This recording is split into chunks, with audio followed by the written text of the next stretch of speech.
Let her think she won. Let her laugh. Let her post. Let her tell whatever story she wants about you.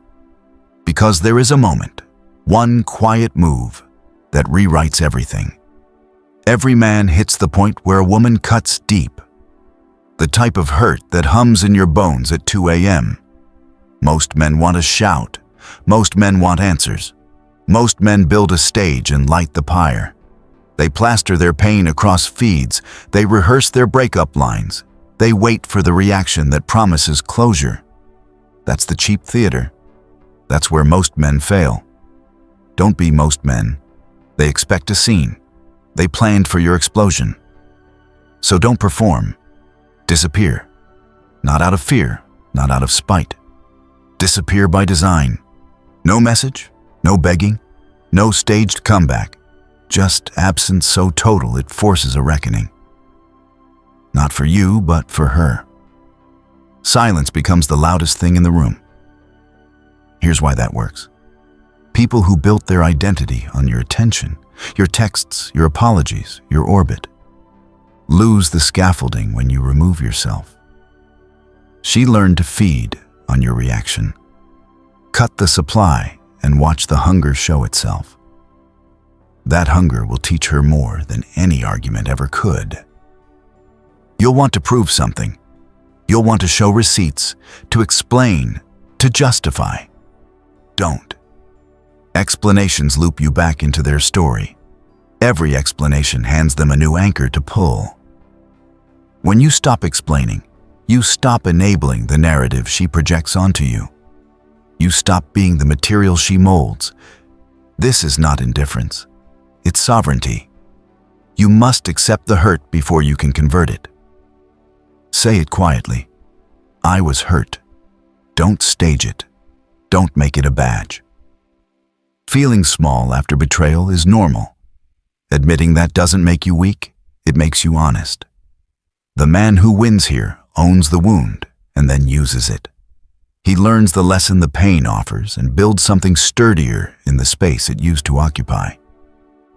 And that's when everything shifts. You stop replaying conversations and start replaying possibilities. Instead of scrolling through evidence of her life, you start scrolling through opportunities for your own. Instead of composing the perfect reply, you compose a morning routine that lasts. The small, repeated acts, the extra hour of work, the extra kilometer run, the extra chapter read, are boring, but boring compounds. Boring makes men unbreakable. People think victory is visible. They imagine one grand reveal, a dramatic return, a viral post. But the truth is quieter. Victory is the man who doesn't need to announce it. Victory is the man who shows up to his life fully present while she's still rehearsing lines that now mean nothing. That gap between her rehearsal and your reality is the punishment. You'll hear voices, friends who want you to retaliate, strangers who counsel exposure. Listen for the ones who say, make noise.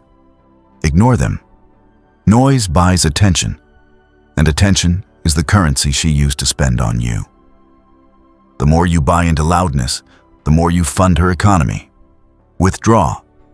Become scarce. Scarcity is not loneliness. Scarcity is focus. When you vanish correctly, you don't vanish from responsibility. You vanish from performance. You stop being the character in someone else's drama and become the author of your own days. Your mornings are no longer about checking whether she has moved on. Your nights are not about rehearsing confrontations. Your calendar begins to fill with work, with health, with people who add value rather than extract it. And this is important. Your disappearance must be private and deliberate.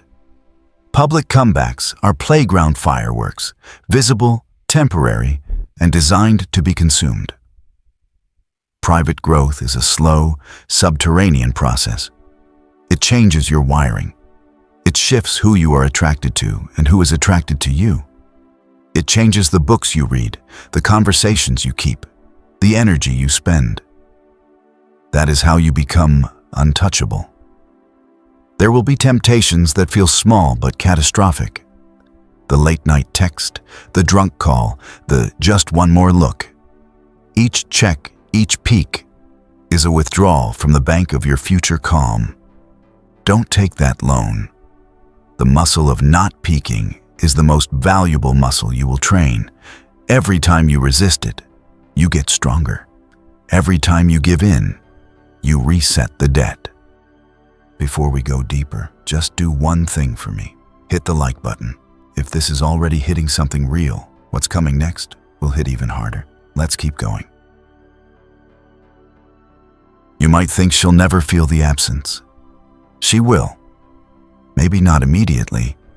Maybe not in the way you expect. But absence has a way of reshaping the internal weather of people. She built habits around your availability. Those habits will face a new climate now. Some people adapt, some people don't. Watching who adapts and who collapses is part of your silent verdict. This is not about public humiliation. This is not about creating a spectacle where she is stripped of dignity. That would make you smaller.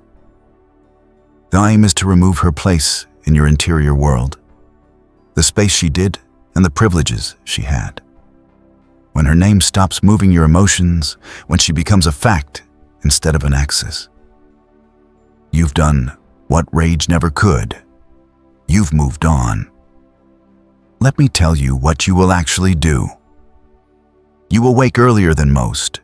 You will take care of things that don't feel urgent but are essential. You will make money moves that look unsexy. Paying down debt, building savings, learning one marketable skill. You will move your body until you're not easily moved by drama. You will read things that sharpen your judgment.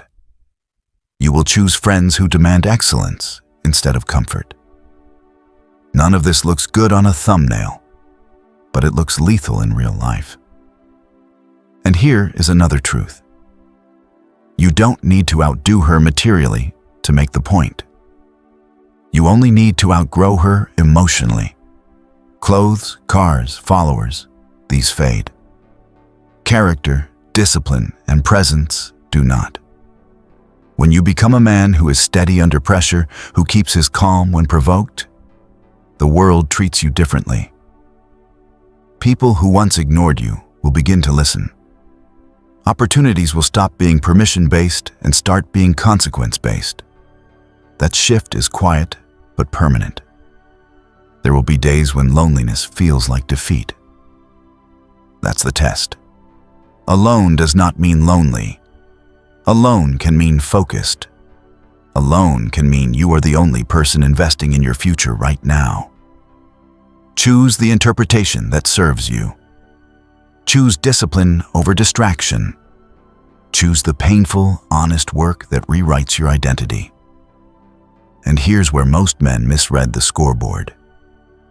They think a lack of reaction equals failure. They confuse silence with surrender. They think if they don't burn bridges with noise, they've let themselves be stepped on. That's the victim's lie. The man who vanishes by design understands that silence is an instrument, used not to hide, but to compose. Silence allows you to orchestrate the life that makes their presence irrelevant. When someone who hurt you tries to pull you back, through gossip, through mutual friends, through manipulation masked as apology, notice the pattern. People who are used to getting a reaction will escalate when the reaction dries up. They will try new angles, new performances. Watch, don't respond. Your lack of response will invite them to show their true colors. Time exposes people. Silence accelerates that exposure. You might ask, what about justice? What about fairness? If she crossed legal lines, if there was theft or abuse, silence is not the substitute for action. Be smart. Document. Protect yourself. Use the right channels. The silence I'm talking about is an emotional and strategic choice, not a replacement for safety. Never confuse stoic withdrawal with ignoring criminality or danger. There is also a grace in this approach. When you remove someone's power over you, you free them too, oddly. They get to face the truth of themselves without you constantly showing up as evidence. Sometimes people grow because they lose access to the thing that was softening them. Sometimes they don't. That's not your responsibility. Your responsibility is to your life. You will get angry watching her move on with apparent ease. You will rationalize that she doesn't deserve your peace. Don't fall for that voice. The truth is this: your peace is not negotiable. Holding on to anger because someone else doesn't suffer is handing them a role in your life where they keep controlling your mood. Take back that control. Make your peace the default. And when months pass and you walk into places you once shared, the look on her face will be the verdict. It might be surprise. It might be curiosity. It might be nothing. Whatever it is, remember, the look is not your reward. Your reward was the work you did in private, the quiet compounding of discipline, the restoration of your dignity. The look is only evidence that your disappearance worked. If you want to weaponize silence, do it with integrity. Don't gloat. Don't chase pity. Don't manufacture a narrative for followers. Live the thing privately until your life is undeniable. When you finally decide to show up, if you ever decide to show up, do so as a man who doesn't need their validation. That presence will say more than any post you could ever publish. This path is not easy. It requires patience, restraint, and a faith in your slow, invisible progress. It requires tolerating the sting of not seeing immediate payoff. It requires resisting the cheap victories that make you feel momentary relief but long-term weaker. But the payoff is real. Freedom from being defined by someone else's choices. So when you remember the woman who hurt you, don't rehearse revenge. Rehearse a disappearance. Plan your life so meticulously that her name simply no longer fits on the guest list. Be the man whose mornings are sacred, whose schedule is full, whose standards are non-negotiable. Build quietly, consistently, and without spectacle. That is how you destroy the hold she had over you, without saying a single word.